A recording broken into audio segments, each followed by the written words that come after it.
2022년 3월 27일 주일 말씀 요약입니다. 어떠하든지 하나님의 뜻으로 만들어라. 로마서 1장 10절. 화를 복으로 만들라는 말씀입니다.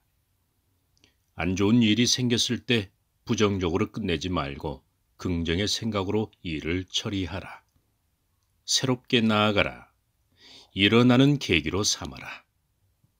보다 나은 능력을 갖추는 시간이 되도록 하라는 말씀입니다.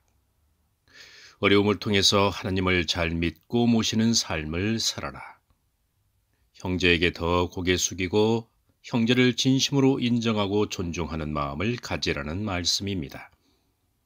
예수님은 이러한 삶을 사셨습니다.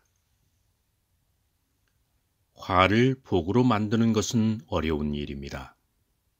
모든 뜻은 자신으로부터 시작되기 때문에 자신이 먼저 움직여야 합니다. 하나님은 그것을 원하십니다. 실수했을 때 바로 깨달아야 합니다. 작은 실수를 했을 때, 잘못된 마음을 먹었을 때 바로 징조가 있을 것입니다. 입의 말씀을 머금을 수 없고 귀하게 여기고 감사하는 마음이 사라집니다. 그러면 바로 눈치를 채야 합니다. 살다 보면 힘이 빠질 수 있습니다. 잘 될 때가 있고 못 될 때가 있습니다. 정체 현상이 길어질 때가 있습니다. 그때 낙심하지 말고 더욱 여호와를 경외할지어다. 힘을 낼지어다. 왜? 곧 더 큰 힘이 오고 축복이 오기 때문입니다. 하나님의 살아계심을 느끼게 될 것입니다. 화가 있을 때, 어려움이 있을 때, 곤고할 때 그것을 하나님의 뜻으로 삼아야 합니다. 어떤 선택을 하고 어떤 마음을 가지는지 하나님은 그것을 보십니다. 어려움이 있을 때, 그리고 괴로울 때 꼭 하나님의 뜻을 찾아야 합니다. 그것을 귀하게 여기고 소중히 여기고자 몸부림을 쳐야 합니다. 좋은 일이 있을 때, 축복받았을 때 하나님의 뜻이 꽃을 피우고 열매 맺지 않습니까? 입에서 감사의 소리가 울려 퍼지지 않습니까? 찬양이 나오지 않습니까? 형제들을 볼 때 입가에 미소를 머금지 않습니까? 이것은 모두 다 할 수 있는 하나님의 뜻입니다. 반면에 힘들고 어려울 때, 고난 중일 때, 정말 괴로울 때는 숙제가 됩니다.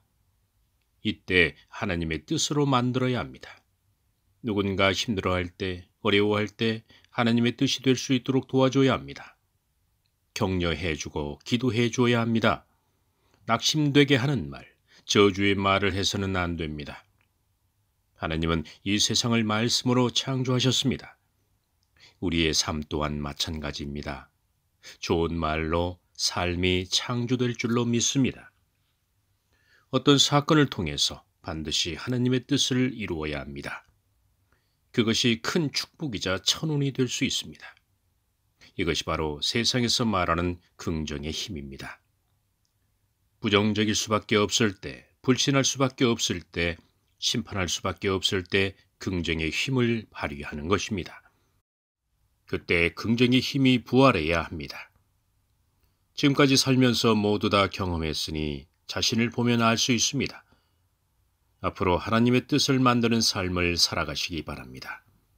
이번 주 말씀은 어떠하든지 하나님의 뜻으로 만들어라 입니다. 묵상 말씀으로 더 깊은 말씀이 이어지겠습니다.